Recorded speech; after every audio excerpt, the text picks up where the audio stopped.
Hola, hola, muy buenos días. Gracias por acompañarnos en un evento más de Grant Thornton. Esta mañana estamos reunidos para abordar un tema más de nuestros webinar gratuitos. ¿Y cuál es el tema que traemos hoy? Bueno, nociones básicas del cobro de deudas tributarias. Y nos acompañan esta mañana para poder exponer el tema Claudia Cabezas, gerente de impuestos ilegal, y Álvaro Cambronero, consultor de impuestos ilegal, de quienes vamos a escuchar las palabras de bienvenida. Iniciamos con Claudia. Muchísimas gracias, Catherine. Buenos días, Álvaro. Buenos días a todos los presentes. Bueno, como ya lo indicó Catherine, el día de hoy vamos a hablar un poquito, ¿verdad?, de estas gestiones, actualizarnos un poco de cómo estamos a nivel de la administración tributaria con el cobro de los adeudos y pues algunas que otras consultas que ustedes nos hagan con muchísimo gusto. Aquí estamos para servirles.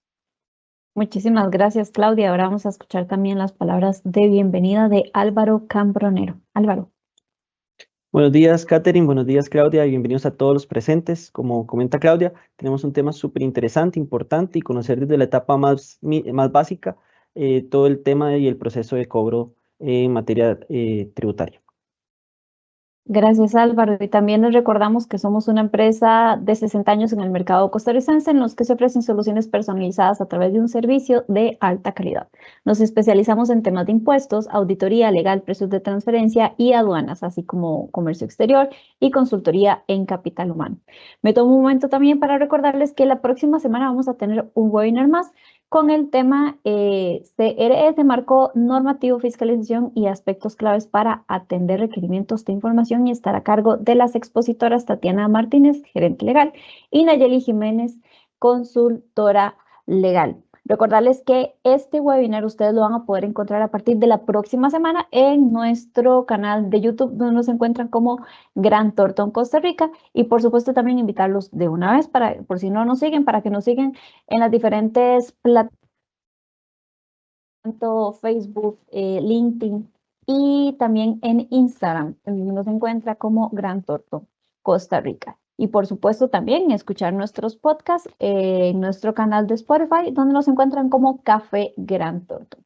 Y sin más por el momento, vamos a dar inicio a la exposición de esta mañana. Repito el tema: nociones básicas del cobro de deudas tributarias.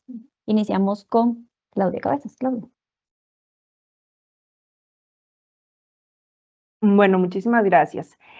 Para dar inicio a esta presentación que les traemos el día de hoy, vamos a conversarles un poquito de los temas que vamos a abordar. Entonces, partimos de las obligaciones tributarias que se tienen como contribuyentes, considerando y recordando que el contribuyente, para hacerlo, tiene que estar inscrito. Sin embargo, existen actualmente otras obligaciones para personas o tanto físicas como jurídicas que no son contribuyentes, pero que al producir el hecho generador están obligados a hacer pago de impuestos. La relación del procedimiento administrativo determinativo y sancionatorio en cuanto debe realizarse el pago, el cobro administrativo, las facilidades de pago que se permiten en esta instancia administrativa, cobro judicial en sede administrativa y su diferencia con propiamente el cobro judicial en vía judicial. ¿Por qué? Porque acá existe muchísima confusión a nivel de contribuyente de cuando una administración le dice voy a pasar el cobro a la parte judicial, consideran que ya se van a ir a vía judicial, y es que sí se llama actualmente la unidad, y decimos actualmente porque, como vamos a ver también al final de esa exposición, ya se le aprobó al Ministerio de Hacienda una reorganización administrativa que poseen, en el cual ya no se van a llamar cobro judicial, sino que van a tener otro nombre, y pues también unas implicaciones que tiene esta reorganización, pero que al final el trámite y los procedimientos van a seguir siendo los mismos frente a otras oficinas administrativas. Entonces, avancemos.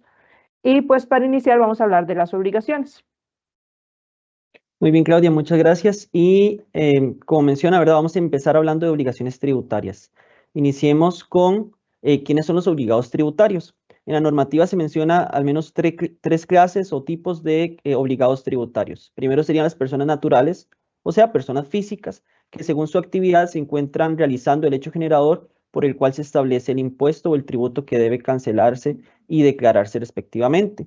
Como segundo punto tenemos también las personas jurídicas, que los fideicomisos y demás entes colectivos, y básicamente personas jurídicas que están legalmente constituidas a nivel de entidad. Y como tercer punto tenemos entidades colectivas que constituyen una unidad económica. Como por ejemplo, tal vez estas que no quedan un poquito tan claras, entendamos con un ejemplo. Podrían tratarse de dos sujetos, dos personas que solidariamente se encuentran realizando una actividad, por ejemplo, un alquiler de un inmueble, un edificio o una propiedad, y lo utilizan para generar algún ingreso, un tema de alquiler, por ejemplo. Entonces, esos como tales se encuentran obligados tributarios de forma solidaria, aunque no sean como tal ellos como personas físicas exclusivamente o como personas jurídicas legalmente constituidas. Adicionalmente, tenemos los agentes de retención. Los agentes de retención son obligados tributarios frente a Hacienda. ¿Y quiénes son esas personas? Bueno, pueden ser personas físicas o jurídicas que según su actividad tienen la obligación por ley de realizar la retención o la percepción del tributo correspondiente. Lo más común que resulta es el tema de IVA y retenciones en la fuente. Aquí que aparece resaltado abajo dice, efectúa la retención o percepción del tributo, el agente es el único responsable ante el fisco por el importe retenido o percibido.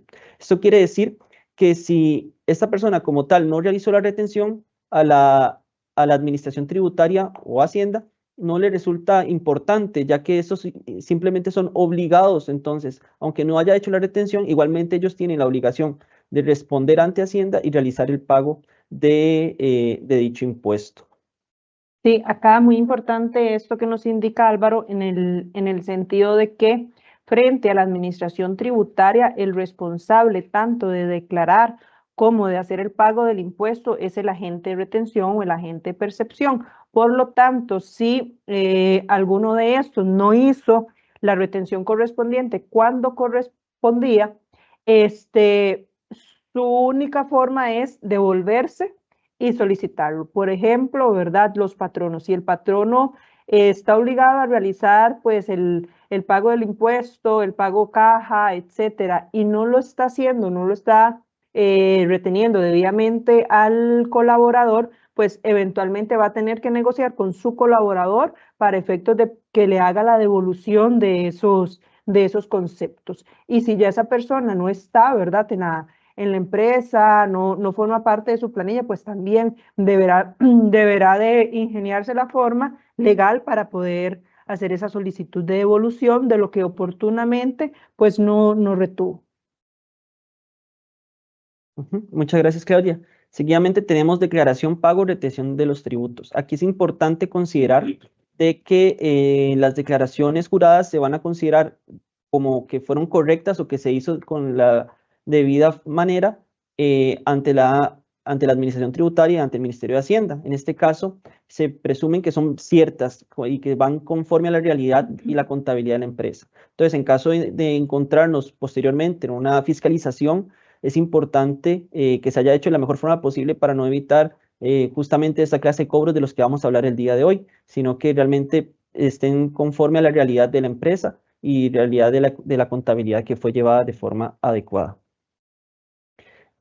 Otros tipos, bueno, los tipos de deudas tributarias. Tenemos principal, que sería básicamente el tributo, el impuesto que tuvo que realizarse y pagarse. Los intereses, que estos provienen justamente del monto principal y que se empiezan a acumular una vez que se haya efectuado o que se haya debido realizar el pago del tributo y la declaración. Y posteriormente la sanción. Acá la sanción es importante considerar de que esta como tal no produce intereses, sino hasta que ésta se encuentre firme por medio de una resolución administrativa, en este caso, ¿verdad? Y que ya haya sido determinado la sanción. Y al tercer día de haberse realizado esta sanción, ya empieza a correr los intereses respectivos. Ahora vamos a hablar del procedimiento administrativo, determinativo y sancionatorio. Le doy la palabra a Claudia. Muchísimas gracias. Justamente con esto que nos mencionaba Álvaro, ¿cuál es el tema? Bueno, todos los contribuyentes que realizan una declaración tienen que autoliquidarla y tienen que pues pagar correspondientemente el impuesto. Entonces, o una de dos, si lo pagó de la forma correcta y luego se le hace un procedimiento de determinación, sea abreviado o sea ya propiamente un estudio en una fiscalización y se determinan diferencias, como lo vamos a ver, pues se le generan cobros, ¿verdad? Se le generan un incremento en el impuesto, se le genera intereses y eventualmente una sanción asociada. O aquellos que del todo no hicieron una declaración o no hicieron dentro de su declaración el pago correspondiente al monto completo, pues ahí también se les está generando intereses y sanciones por no haber declarado de la forma correspondiente.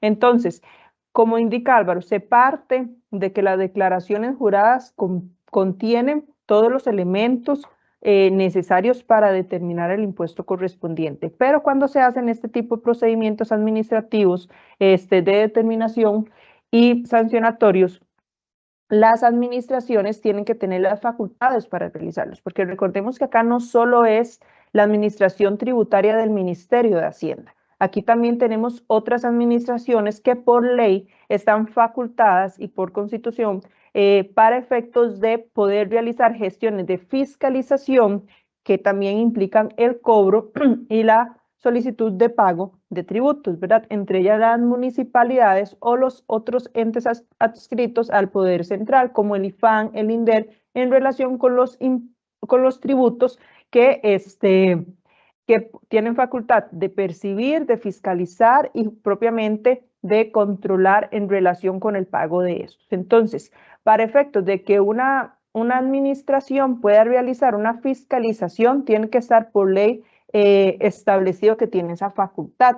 Porque, por ejemplo, hay algún tributo que si bien alguna administración lo puede percibir, no tiene la facultad de fiscalizarlo. El ejemplo tal vez más claro es el 1% que percibe la Cruz Roja. La Cruz Roja no tiene facultad de fiscalizar ese 1%. La facultad es de la administración tributaria. Entonces, más bien la Cruz Roja le dice a la administración tributaria, páseme la lista para ver cuánto me corresponde este mes por el 1% que usted le corresponde retener, ¿verdad? Por ponerles como un ejemplo tal vez muy claro de que no todas las administraciones o no todas las entidades que reciben un tributo específico tienen esa facultad de administración o de fiscalización del mismo. Ahora bien,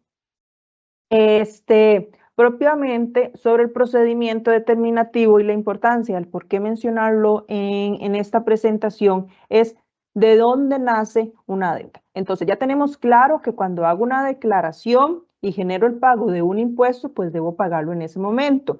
Si hice la declaración, pero no lo pagué, desde ese momento ya soy moroso y empiezan a realizarse pues el cómputo de los intereses. Ahora, si me realizan un procedimiento en el cual me hacen una calificación, paso por una fiscalización donde me hicieron una serie de requerimientos de información, llegan a una propuesta de regularización que se me entrega en una audiencia final y me determinan que existen diferencias, lo normal es que me notifiquen dónde están las diferencias, cuánto es el monto sobre esas diferencias, que se están detectando para ese periodo de impuesto específico, los intereses a la fecha que me están notificando, así como una sanción por artículo 81 del Código de Normas asociada. Esta sanción puede ser de un 50, de un 100 o un 150% sobre la deuda base.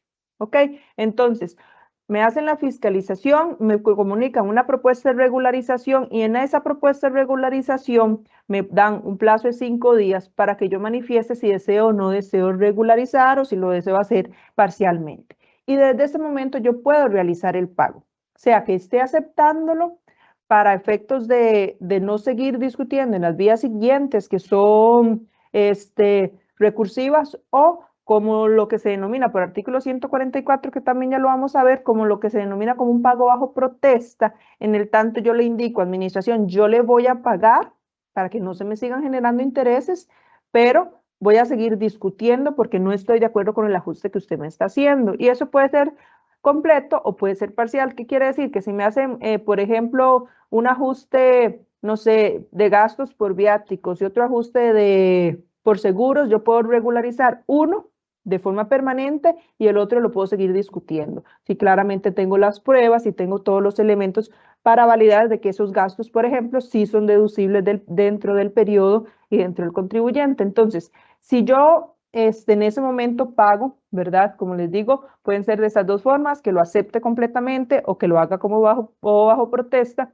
lo puedo hacer desde la propuesta de regularización, pero también lo puedo hacer en las siguientes etapas. Entonces, si yo, por ejemplo, dije, no voy a regularizar, no pagué porque no tenía la plata en ese momento, posteriormente me notifican un traslado de cargos, puedo también pagar en esa etapa, o posteriormente cuando me notifican la resolución determinativa, también puedo pagar. Todo siempre dentro del procedimiento puedo hacer los pagos, sea que lo acepte, ¿verdad? En la etapa en la que estoy, porque por ejemplo, me pueden notificar igual una resolución determinativa donde me dan la razón en cierto ajuste o en cierto grado, me disminuye el adeudo, entonces ya quedo satisfecho posiblemente y quisiera hacer pago. Entonces, hasta ese momento se hace el cálculo de los intereses si es que no lo he pagado antes o, por ejemplo, si hice el pago total de lo que se me había notificado en la propuesta de regularización y en la resolución determinativa me sale que el ajuste que me habían hecho no tenían razón en su totalidad, pues más bien es a la administración a quien le corresponde hacer la devolución de lo pagado de más junto con los intereses que se hayan generado a la fecha. Posteriormente, la resolución determinativa, ¿verdad? Se proceden dos recursos, un recurso revocatorio, un recurso de apelación, ante lo cual también se puede hacer el pago. Importante que también se puede hacer por la figura de la compensación. Y posteriormente, cuando ya se haya agotado la vía administrativa, sea que agoté por medio del Tribunal Fiscal Administrativo y emitió una resolución confirmatoria o que se haya emitido una de estas resoluciones determinativas o la resolución confirmatoria y no se haya interpuesto los recursos dentro del plazo de ley de 30 días, la deuda ya es líquida y exigible. Y al ser la deuda líquida y exigible, pues ya se pueden realizar por parte de la administración tributaria las gestiones de cobro administrativo correspondiente y posteriormente las de cobro judicial. Lo mismo sucede para efectos del procedimiento sancionatorio. Acá es muy importante que la normativa establece diferentes tipos de sanciones, ¿ok? Entonces, si bien hay una sanción que está asociada a un procedimiento determinativo según el artículo 81, existen otras sanciones tanto por incumplimiento formales como por incumplimientos materiales que van como desde el artículo 79 del Código de Normas hasta el 87 del mismo código, en el cual se establece cuándo se genera una infracción, cuándo se genera una sanción. Como ya lo mencionamos anteriormente, las sanciones no son automáticas.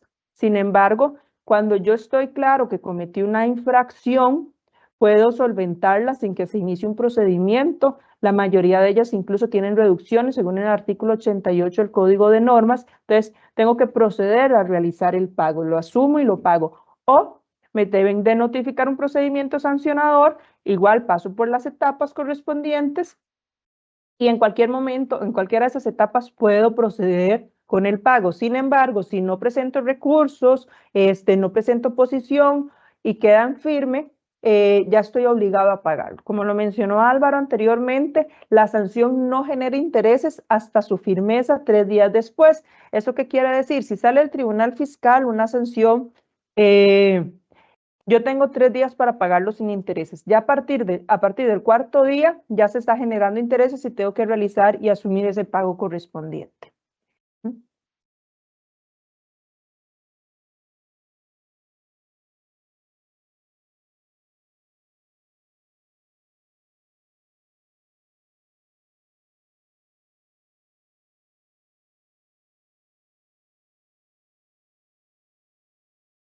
Muy bien, entonces, momento en que debe pagarse la obligación. Justamente este corresponde cuando una vez que se realiza la actividad, ¿verdad? Y tiene que pagarse el impuesto en el periodo correspondiente, se hace, ¿verdad? Pensemos, por ejemplo, en IVA, que se paga a los 15 días del mes siguiente. Pero también tenemos otro momento en que debe pagarse la obligación, y es que cuando una vez se realiza un procedimiento administrativo, determinativo o sancionatorio, se debe realizar el pago correspondiente dentro de los 30 días siguientes a la fecha en que está legalmente notificada la obligación. Entonces, si la persona como tal no va a realizar o no va a incurrir a un procedimiento recursivo, o bien dejó pasar el tiempo correspondiente y nunca realizó o interpuso el debido recurso, entonces en ese momento debería realizarse el pago del impuesto. Ahí corresponde realizarse. O bien, cuando ya finaliza todo el procedimiento administrativo hasta la resolución del Tribunal Fiscal, entonces ese transcurrido los 30 días tiene que realizarse el pago. Como veremos, también hay un tema de resolución liquidadora que vamos a conversar un poquito más adelante, que tiene un asunto o un tema correspondiente. Ahora bien, el pago bajo protesta. En cuanto al pago bajo protesta, como ya mencionó Claudia anteriormente, es básicamente yo pago con el fin de que no se me empiecen a seguir corriendo intereses, con el propósito de que una vez pagado, entonces ya ahí terminó, digamos, se pagó los intereses hasta la fecha en que se realizó el pago, independientemente de la etapa posterior a la propuesta de regularización. Entonces, si yo deseo pagarlo posterior a la resolución determinativa, aún que yo quiera realizar el proceso recursivo, entonces igualmente puedo realizar el pago. Pero es algo muy importante que tiene que hacerse y es tener toda la información adecuada que me suministre o que me responda a mí cuando ya finalice el proceso y pretenda la administración, en dado caso, realizar el cobro de intereses hasta la fecha en que ya se va a empezar a realizar el cobro, cuando ya realmente el cobro ya ocurrió en el momento en que hice el pago bajo protesta. Entonces, es responsabilidad de nosotros como contribuyentes mantener o contar con toda la documentación que me faculte a mí decir la administración, aquí yo tengo esto, yo ya pagué el impuesto y los intereses adecuados, entonces ya no me lo cobre más porque ya está pagado. Ahora bien, resolución liquidadora. Con la resolución liquidadora, esta únicamente va a ocurrir cuando una vez se resuelve la resolución final por parte del Tribunal Fiscal Administrativo o bien en la resolución de revocatoria se haya reconocido o se haya modificado alguno de los importes determinados por la administración. Eso también incluye los intereses. En caso de que la administración haya hecho un mal cálculo de intereses y no haya contado todas las suspensiones establecidas, entonces también nosotros como contribuyentes podemos decir a la administración, sea ante el Tribunal Fiscal o sea ante la misma administración tributaria, a la hora de interponer el recurso de revocatoria, haciendo mención de que hay suspensiones que nos estaban contabilizando. Entonces, una vez el Tribunal Fiscal ratifica o confirma que realmente el cálculo fue incorrecto y se tiene que modificar, es ahí donde tiene que ocurrir o se tiene que notificar una resolución liquidadora. Esa, como menciona aquí la norma, ¿verdad? Dictar y notificar una nueva resolución liquidadora en la que se haga constar la nueva deuda tributaria y sus intereses. Ahora bien, si no hay modificación, no tiene que haber de forma alguna la necesidad de que la administración se encuentre obligada de notificar una resolución liquidadora, porque ya la resolución determinativa contiene de forma debida el monto adecuado sobre el cual tiene que realizarse el pago. Entonces, nosotros como contribuyentes no tenemos que esperar que se emita una resolución liquidadora posterior a los 30 días, porque no va a ocurrir probablemente, sino que ya con la resolución determinativa va a ser suficiente y nosotros nos encontraremos obligados, una vez transcurridos los 30 días, para realizar el pago. Ahora bien, abajito menciona, contra dicha resolución cabrá recurso de revocatoria. Este recurso de revocatoria va a ser únicamente en relación con el cálculo del tributo. No vamos a hablar de temas de fondo, no vamos a discutir la determinación. Lo que vamos a discutir únicamente sería que la administración haya hecho un cálculo incorrecto del impuesto. Entonces, según fue establecido por el Tribunal Fiscal Administrativo. ¿Ok? Pasaremos entonces a cobro administrativo. ¿Y ahora? Sí. Sí, nos acaban de informar de que no me estaba escuchando, pero ahora tampoco. Sí, ok. Vamos tal vez como a repetir, ¿verdad? Regresando al tema o a la etapa de cobro administrativo, una vez que tengo una deuda líquida y exigible, que ya hayan transcurrido los 30 días, propiamente llego a la etapa o a la unidad de cobro administrativo del Ministerio de Hacienda, que se denomina recaudación actualmente, ¿verdad? Porque como mencionamos, pues van a haber algunos cambios a nivel de distribución de la administración, según una pronta resolución que salió. Entonces, esta área de recaudación lo que tiene que realizar de forma obligatoria básicamente es la emisión de un requerimiento de pago después de que se dio el transcurso de estos 30 días. Esta resolución liquidatoria de requerimiento de pago tienen 15 días para pagarlos. Si no se paga, se puede pasar a cobro judicial. Les mencionaba que la administración no está obligada ni enviar correos, ni enviar mensajes, ni realizar llamadas. Existen funcionarios que lo realizan como parte de su seguimiento de cobro administrativo. Sin embargo, al haber emitido el requerimiento de pago y no cumplirse, pues su etapa ya concluyó y pasan el expediente a la otra etapa, que es cobro judicial. Entonces acá es muy importante que si ya yo no pagué dentro de los 30 días que tenía para realizar el pago correspondiente, me notifican de parte de la administración un requerimiento de pago, tengo que cumplirlo dentro de esos 15 días hábiles. ¿Por qué? Porque si no lo cumplo, lo pasan a cobro judicial. Y si no tengo el dinero para pagarlo, pues podemos hacer facilidades de pagos que vamos a hablar más adelante. Pero ¿qué pasa? Entonces, dentro de estos 15 días hábiles para pagar, la administración, al ver que no tuvo respuesta por parte del contribuyente, emite lo que se denomina un certificado de la obligación de adeudo, para efectos de que el expediente se lo pase al Departamento de Cobro Judicial, y pues este certificado tendrá carácter de título ejecutivo, que más adelante lo vamos a ver, funciona para pasar ahora sí a la etapa de cobro judicial, a instancia judicial como tal. Muy bien. Previo a pasar a la etapa de instancia judicial, es importante comprender qué es un certificado de adeudo.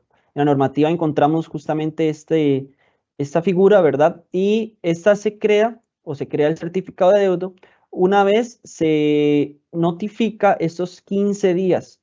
Una vez se notifican esos 15 días, la Administración Tributaria va a emitir ese certificado de adeudo donde indicará, bueno, puede ser 4 tipos, como bien pueden encontrar en pantalla. Puede ser un certificado de adeudo correspondiente a una determinación que no tenga suspensión de intereses, una certificación de adeudo que sí haya suspensión de intereses, una que sea específicamente en relación con sanciones y otra para otros tipos de deudas del Estado. Entonces, una vez se emite ese certificado, no se va a pasar a cobro judicial, sino hasta que se cumplan estos 15 días, en el cual se va a transmitir este certificado junto con el expediente de cobro administrativo. Y ese certificado de adeudo va a fungir como un título ejecutivo para que en caso de terminar incurriendo a instancias ya del Poder Judicial, a un juzgado de cobro, entonces se pueda solicitar como una deuda líquida exigible por medio de este título ejecutivo. Muy bien, pasaríamos a facilidades de pago. Ok, como lo conversaba anteriormente, no sé si me estoy escuchando. Sí, ok. Como lo conversaba anteriormente, cuando ya tengo una deuda líquida y exigible, pero no poseo, por ejemplo, saldo suficiente para compensar, no poseo saldo suficiente para pagar en efectivo, se puede acudir a la administración a solicitar facilidades de pago. Esas son establecidas igual según el ordenamiento en el artículo 186 del Reglamento de Procedimientos Tributarios. Se establecen 2 tipos de facilidades de pago: un aplazamiento que se otorga por un mes y un fraccionamiento de deuda. Ese fraccionamiento, la normativa establece que puede ser hasta un máximo de 24 meses según la justificación y necesidades del contribuyente. Entonces, ¿qué es lo que debe de hacer el contribuyente? Bueno, primero presentar dentro de los 15 días hábiles del cobro, ¿verdad? De la resolución de cobro, presentar esas facilidades de pago. ¿Por qué? Para que puedan hacerlo ante la instancia de cobro administrativo y no ante la instancia de cobro judicial, porque además se le incrementa, de ahorita lo vamos a ver, en un 5, en un 10% solo por pasar a esa unidad. Entonces, presentar esa solicitud de facilidad junto con los requisitos que se exigen. Cada uno tiene requisitos específicos. Se tiene que completar un formulario en donde se establece cuál es el monto principal que estoy solicitando, y muy importante, no puede realizarse facilidad de pago ante esta instancia de cobro administrativo por pago de IVA ni por pago de retenciones. Entonces, ¿cuáles son los requisitos o aspectos que deben cumplirse para efectos de acudir a alguna de estas facilidades de pago? Bueno, la administración podrá requerir alguna garantía como requisito para la facilidad de pago. ¿A quiénes? A los deudores o cuando la deuda sea mayor a 100 salarios bases, ¿verdad? Que ahorita estamos como en 46.220.000, básicamente. Entonces, cuando la deuda sea superior a ese monto, la administración va a solicitar una garantía de pago. Adicionalmente, ¿qué tiene que hacer? Se tiene que presentarse una certificación de la situación financiera proyectada, incluyendo los intereses al monto en que yo quiero pagarlo. ¿Por qué? Porque parte de los requisitos que tienen que darse para las facilidades de pago de fraccionamiento es pagar como prima los intereses proyectados a la fecha que yo quiero ese arreglo. ¿A qué me refiero? Si yo lo quiero a 24 meses, pues tengo que pagar los intereses proyectados a 24 meses. Si lo pretendo a 12 meses, pues también en esa línea tengo que pagarlo a 12 meses. ¿Ok? ¿Cuál es el monto de la garantía que se tiene que presentar? Es de 1,1 veces el monto de la deuda más los intereses proyectados. Esta garantía, pues sí, es bastante importante, ¿verdad? Y por eso es que tiene que considerarse si me funciona más o realizar, por ejemplo, un aplazamiento que es de un mes, si realmente necesito este requerimiento de facilidad de pago, ver si puedo dar quizás algún monto importante para no tener que cumplir garantía. Entonces, todos esos aspectos tienen que valorarse. Y en el caso de que haya un incumplimiento por parte del contribuyente del arreglo de pago que se llega a hacer, pues la administración puede ejecutar esta garantía.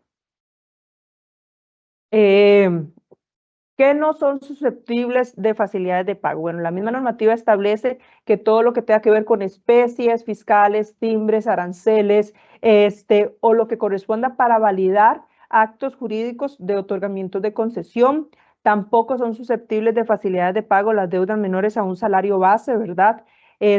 Como lo vimos ahorita, los impuestos trasladables o de retenciones que se hayan cobrado no puede ser, no se permiten facilidades de pago de IVA ni de retenciones, y pues deudas que ya hayan sido objeto de denuncia penal y que ya estén pues en otra instancia, ¿verdad? Según el artículo 92 del Código de Normas y Procedimientos Tributarios.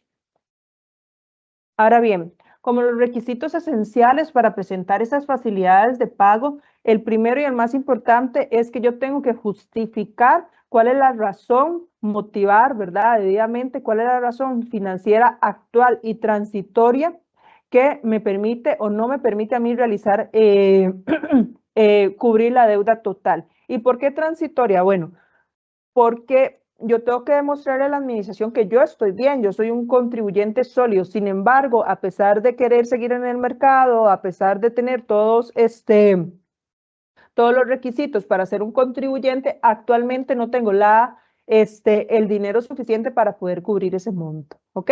Entonces, eso es lo que se tiene que comprobar, porque si yo le digo a la administración, no, administración, es que estoy ahorita entrando, por ejemplo, ¿verdad? En un proceso de quiebra, lo que la administración más bien va a hacer es cobrarme ya y irse a instancia judicial para ver si recupera algo. Entonces, más bien es decirle, estoy en una posición transitoria, por ejemplo, un aplazamiento. ¿Qué sucede? Estoy esperándole el ingreso de X pago, ¿verdad? De X cuenta que hice. Entonces, yo calculo que de aquí a un mes, que además son días hábiles, ya yo voy a tener ese dinero y puedo hacer, pagarle. O cuando hago el fraccionamiento, bueno, considero que es X monto fraccionado a X cantidad de tiempo, pues sí puedo cumplirlo.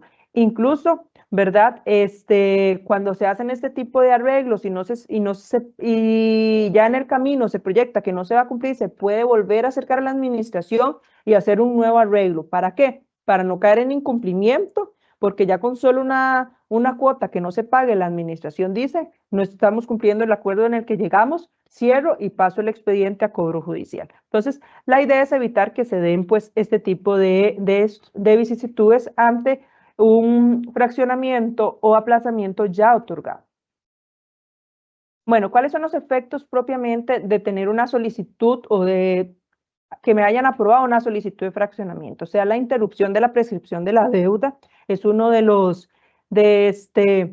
motivos establecidos para efectos de interrupción de la prescripción del periodo correspondiente. También suspende el cómputo de la sanción por morosidad, ¿verdad? Entonces, por eso les decía, es muy importante presentarlo antes de que venzan los 15 días para efectos de no generar una sanción adicional. Y esto solo se da en caso de que la solicitud haya sido aprobada. Y pues también suspende el cobro de la deuda tributaria. ¿Qué implica esto? Bueno, sobre todo el tema de visibilidad. no se ve en la consulta pública de que tiene un adeudo. ¿Por qué? Porque se entiende que se está teniendo un acuerdo con la administración de que ese pago se va a ir cumpliendo pues en cuotas. Entonces, se elimina de la consulta pública del estado de cuenta de la administración ese adeudo, pero esto únicamente se da una vez que haya sido aprobado, no basta con la sola presentación. Y pues contra esta solicitud de fraccionamiento, en caso de que no sea admitida por parte de la administración, el ordenamiento no prevé recursos para presentar pues ante una instancia superior. Lo que podría hacerse, por ejemplo, si yo no cumplo algún requisito, es volver a presentar la solicitud, porque eso sí no tengo cuántas solicitudes puedo presentar, porque ¿qué pasa? Yo presento una solicitud de fraccionamiento, una solicitud de aplazamiento. La administración está obligada a hacerme, a requerirme lo que me haga falta en un plazo de 10 días hábiles. Si, por ejemplo, yo no lo cumplí, entonces ahí archivan la solicitud, pero tengo la facultad de volverla a presentar. Lo que no puedo es presentar recursos contra lo que se resuelva. Bueno, plazos y montos y pagos, ¿verdad? El fraccionamiento es un pago de cuotas, como lo dijimos, dividido. Normalmente uno hace una solicitud, la administración se lo acepta, si por 12, por 24 meses, o en muchas ocasiones le dice, no le voy a dar 12 porque su justificación no da para 12, pero se lo puede hacer un fraccionamiento de 6, por ejemplo, ¿verdad? Entonces es ahí donde también pues, se entra a negociar con la administración. Y pues se permitirá también, esto es muy importante, adelanto de pago en cuotas o pagos extraordinarios. ¿Y eso qué implica? Sobre todo lo hemos visto cuando se hizo el pago de los intereses proyectados. Por ejemplo, yo hice una solicitud de 24 meses, que es el plazo máximo, pagué los intereses a 24 meses, pero al mes 12 ya yo me doy cuenta que puedo pagar la totalidad. Entonces yo llego a la administración y le digo, voy a pagar al mes 12 lo que me queda pendiente. Entonces, la administración le corresponde hacer un cálculo y más bien decir, bueno, al mes 12 los intereses son X monto y no lo que usted pagó. Entonces, eso adicional que usted pagó, se lo reduzco el principal para que usted pague únicamente la diferencia. Eso la administración lo hace. ¿Por qué? Porque al final se pagó un poquito más por la proyección que se tenía, entonces hace el ajuste para que se pague lo correspondiente. Efectos de la aprobación de la solicitud, bueno, ya esto lo vimos, ¿verdad? Que suspende el cobro de la suspensión del cobro, pues no me lo van a pasar a cobro judicial, salvo que no esté cumpliendo, y pues exime de la aplicación de las sanciones que correspondan a infracciones relacionadas con este adeudo. Muy bien, ahora pasando a la etapa de cobro judicial, como habíamos visto, ya habíamos visto el cobro administrativo y ahora vemos el cobro judicial. Ahora bien, este cobro judicial es el nombre de una oficina, como tal sigue perteneciendo a un procedimiento que pertenece al Ministerio de Hacienda. La oficina de cobro judicial actualmente forma parte de la Dirección General de Hacienda. Entonces, mientras que las administraciones tributarias, mientras que el cobro administrativo se lleva a cabo en la Dirección General de Tributación del Ministerio de Hacienda, la oficina de cobro judicial, si bien está en el mismo edificio,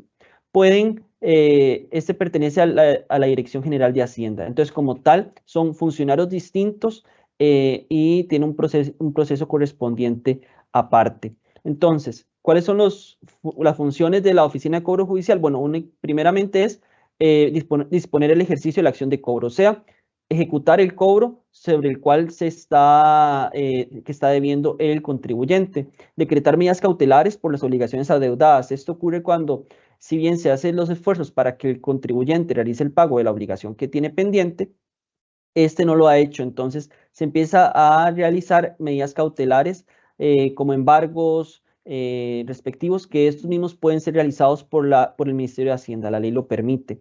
Y por supuesto, hacer la vigilancia de que realmente se esté realizando el trabajo por parte de los funcionarios de dicha oficina. Bueno, primeramente, la oficina de cobro puede realizar retenciones y embargos administrativos. Nunca puede ejecutarlos, la ley no lo dispone como tal, pero sí puede hacerlo. Entonces, como veremos, hay una lista que establece la administración, que como tal hay un orden, ¿verdad? Pero no es taxativo. Entonces, puede evaluarse cuál es la mejor, digamos, ejecución para realizar estos embargos. deben ser comunicados para su anotación en los registros públicos. Entonces, como tal, puede realizar anotaciones ante el registro público o entidades, y así también pueden realizar embargos de cuentas que pertenecen a los contribuyentes, inclusive a los asalariados. Ahora bien, también tenemos la anotación que esas tienen un término de 3 meses. Entonces, si no se lleva a efecto ya en vía judicial, a los 3 meses vencidos el plazo, entonces ya finaliza esta anotación sobre los bienes o sobre las cuentas que manejan las personas. Y el embargo decretado surtirá los efectos de acción judicial con la sola presentación del oficio de comunicación del embargo. Entonces, esa es una facultad que tiene la oficina de cobro, realizar estos embargos y anotaciones. Orden de los embargos. Bueno, primeramente va a las sumas de dineros que cuenten con aquellas personas, ¿verdad? O inclusive, bueno, con las deudas que más bien ellos fungen como acreedores. También tienen los ingresos de espectáculos públicos, menciona la normativa, dinero en efectivo o en cuentas bancarias, salarios, créditos y bienes inmuebles, entre otros. Sin embargo, es importante considerar que las cuentas que pertenecen a planilla son inembargables. Entonces, esto ya fue declarado por la Sala Constitucional, en donde en un procedimiento que se le realizó a una institución, a esta se le hizo el embargo sobre cuentas que pertenecían a planillas. Sin embargo, se considera una medida demasiado desproporcional y que esta afecta a terceros que no tienen nada que ver con justamente el cobro que se está realizando. Entonces, en este caso, corresponderá a la administración evaluar o inclusive también al contribuyente informar que tal cuenta no se puede tocar porque esta pertenece a las planillas para las cuales se le pagan justamente el salario a los colaboradores de las empresas.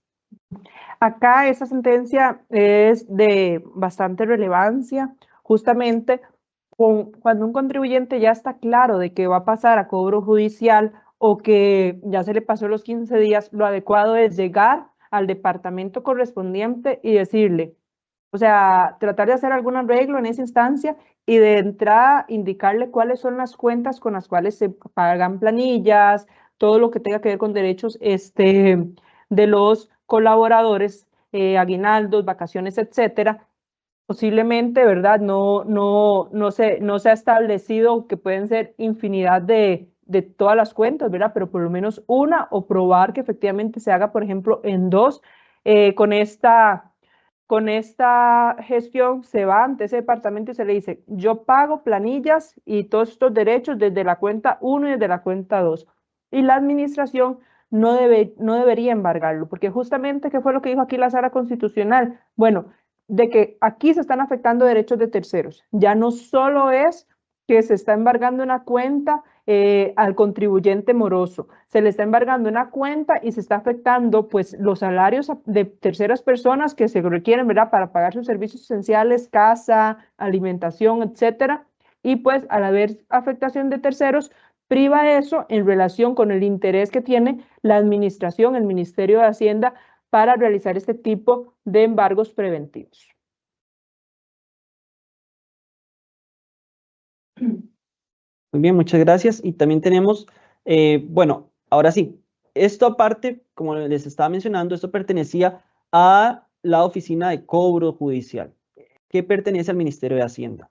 Ahora, si todavía no se ha realizado el pago y existe esa deuda pendiente, el Ministerio de Hacienda tiene la facultad para dirigirse a las vías judiciales, al Poder Judicial, a un juzgado de cobro, a realizar el cobro o hacer la demanda de cobro respectiva contra el contribuyente. Acá la administración pierde, digamos, esas grandes facultades que tenía y se vuelve básicamente un acreedor más, que el cual deberá acudir a la vía judicial para realizar el cobro y los embargos respectivos contra el contribuyente. Esto básicamente corresponde a un procedimiento monitoreo inerario. ¿Por qué? Porque justamente tenemos un título ejecutivo, el cual corresponde o que va a poder sopesar la deuda que tiene el contribuyente. Entonces, ese sería el procedimiento respectivo. Pero como tal, el procedimiento es el mismo. Inclusive también se podrá realizar, perdón, se podrá realizar acuerdos, digamos, el contribuyente con la administración, con el Ministerio de Hacienda, por medio de un tipo de conciliación entre las partes y demás, como corresponde a este mismo procedimiento.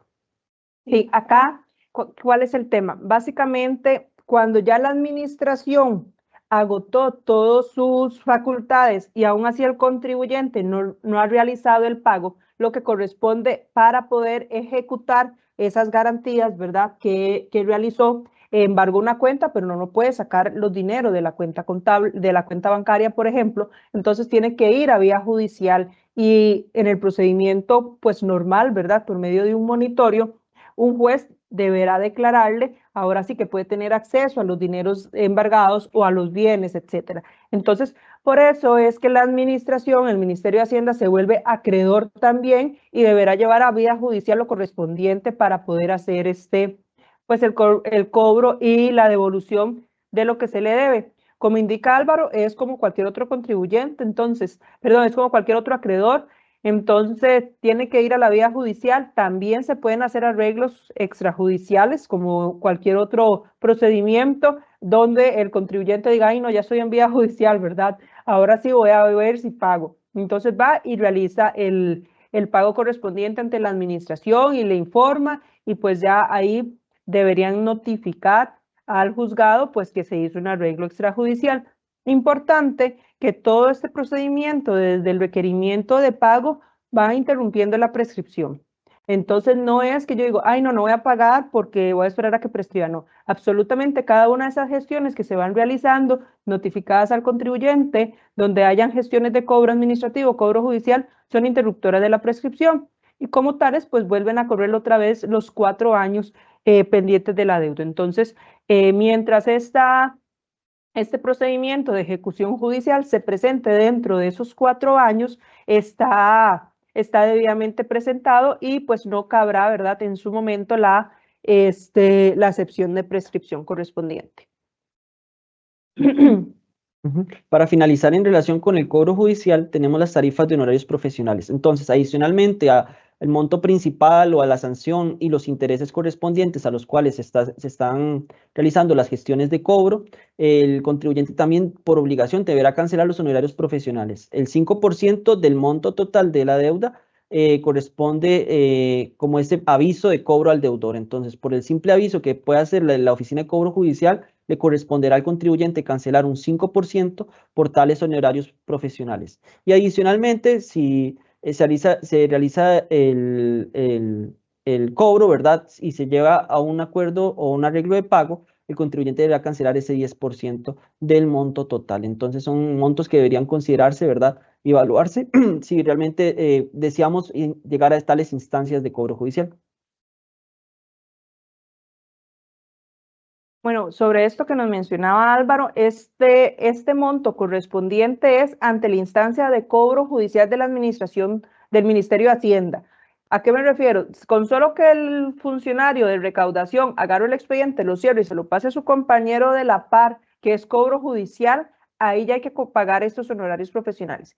Ya propiamente las costas que se tengan que pagar en vía judicial cuando el Ministerio de Hacienda lleve este caso a esa oficina, pues también, ¿verdad?, deberán ser reconocidos. Pero esto sigue siendo en instancia administrativa. Y para finalizar, como les comentábamos, recientemente se emitió una resolución de reorganización de la administración del Ministerio de Hacienda, ¿verdad? Básicamente lo que se establece es que el Ministerio de Hacienda le comunicó a Mideplan y le dijo, quiero hacer una reorganización de mis oficinas, quiero nuevamente pues definir funciones a cada una de estas y por lo tanto en esta resolución Mideplan le aprueba esa reorganización que está realizando, se plantea, bueno, ¿verdad?, una supresión de las actuales administraciones tributarias territoriales como las conocemos actualmente. La idea es como unificar las funciones en una oficina, por decirlo así, para todo el territorio, pasando como un modelo de cumplimiento de control nacional. Se justifica como por todo este tema y todo este cambio que se está dando de la administración tributaria virtual, ¿verdad? La Dirección de Recaudación se encargará, que es la que hemos venido conversando, de gestionar y cobrar los impuestos, ingresos tributarios, administrar la recepción de las declaraciones tributarias, realizar las gestiones sobre los pagos, tramitar convenios con entidades colaboradoras, administrar la cuenta integral tributaria, es decir, con ellos sí vamos a tenernos que ir a seguir arreglando sobre si mi estado de cuenta está actualizado, si alguna deuda que aparece no la debo, comprobarle que no la debo, ¿verdad? Y atender lo relativo a las devoluciones y otros trámites especiales. Pero esta dirección ya no realizará el cobro administrativo de las obligaciones. Para eso se está realizando o se está creando una nueva dirección que se va a llamar Dirección de Cobranza, que va a atender todos los procesos, tanto de cobro administrativo como de cobro judicial. Entonces, se crean subdirecciones. Primero va a estar la subdirección de cobranza administrativa, que es la que se va a encargar de todo lo que ya hemos hablado de cobro administrativo, y se va a crear la subdirección de cobranza coactiva, que esta es la que hoy conocemos como cobro judicial de la administración tributaria y que siempre ha causado, ¿verdad?, esa diferencia, o que las personas no sepan si están en la parte administrativa o en la parte judicial. Bueno, se va a llamar subdirección de cobranza coactiva, se le asignarán todas las funciones de cobro judicial y pues estará conformada por una unidad de arreglos de pago, gestiones de cobranza coactiva y departamento de cobranza coactiva. Y acá algo muy importante es que esta unidad de cobranza coactiva va a pasar a formar parte de la Dirección General de Tributación y no a la que pertenece actualmente, que es la Dirección General de Hacienda. Entonces, vamos a tener una sola unidad realizando los cobros que posiblemente van a hacer que sean muchísimo más rápido que lo son en la actualidad, porque recordemos que actualmente el departamento de recaudación tiene el expediente, mientras se lo pasa el compañero, ¿verdad? Pueden pasar algunos días, no sabemos si ya iniciaron gestiones de cobro judicial, etcétera, pero posiblemente ahora van a ser incluso más rápidos que lo que son actualmente. Entonces, esa es como una actualización sobre las oficinas. Las funciones van a seguir siendo las mismas, el código de normas se establece, lo que establece el reglamento, lo que cambia es cómo internamente van a estar realizando estas funciones y para efectos de pues proceder, ¿verdad?, a lo que les interesa y lo que corresponde, que es la recaudación de los tributos correspondientes. Y pues esto sería todo por hoy. Quedamos atentos a si tienen alguna consulta y les agradecemos. Muchas gracias a Claudia Cabezas y Álvaro Cambronero por la exposición de esta mañana con el tema Nociones básicas del cobro de deudas tributarias. Nada más, antes de despedirnos, recordarles que el 31 de julio vamos a tener otro webinar en el que ustedes pueden formar parte y también va a ser gratuito para que estén al tanto de nuestras redes sociales, donde vamos a estar publicando los diferentes links para que ustedes puedan inscribirse y también para que puedan ingresar. ¿Y cuál va a ser el tema? Bueno, CRS, marco normativo, fiscalización y aspectos claves para atender requerimientos de información, y estará a cargo de Tatiana Martínez, gerente legal, y Nayeli Jiménez, consultora legal. Pero antes de despedirnos, bueno, no tenemos consultas por el momento. Creo que el tema ha quedado bastante claro gracias a la exposición de los especialistas, pero vamos a escuchar las palabras de cierre de ambos y vamos a empezar con Claudia Cabezas, gerente de impuestos ilegales. Claudia. Bueno, muchísimas gracias a todos los presentes por acompañarnos, por escucharnos. Como siempre, quedamos atentos a consultas que nos envíen por correo o por los medios correspondientes. Y pues este es un temita, ¿verdad?, que siempre está en boga, que siempre se tienen dudas, pero por lo tanto es muy importante mantenerse actualizado, mantener actualizado ahora que tenemos todo este tema de tribu, con la actualización de los pagos, de verificar si estoy moroso, no estoy moroso y de ver cómo resuelvo si realmente no tengo ninguna morosidad ante la administración correspondiente para efectos de poder tener la consulta pública limpia. Entonces, en esa línea quedamos pendientes y muchísimas gracias a todos nuevamente. Muchas gracias, Claudia. Ahora también vamos a escuchar las palabras de cierre de Álvaro Cambronero, consultor de impuestos ilegal. Álvaro. Muchas gracias, Catherine, Claudia, y también a todos los presentes. Realmente ese tema es sumamente importante porque siempre es importante evaluar todas las etapas durante un proceso administrativo y más en materia tributaria, donde toca temas tan sensibles, ¿verdad?, como son los tributos de los contribuyentes y básicamente su capacidad de pago. Entonces es importante siempre evaluar cuáles son las mejores herramientas y cuáles son los mejores pasos a considerar para poder llevar a buen puerto un proceso como estos.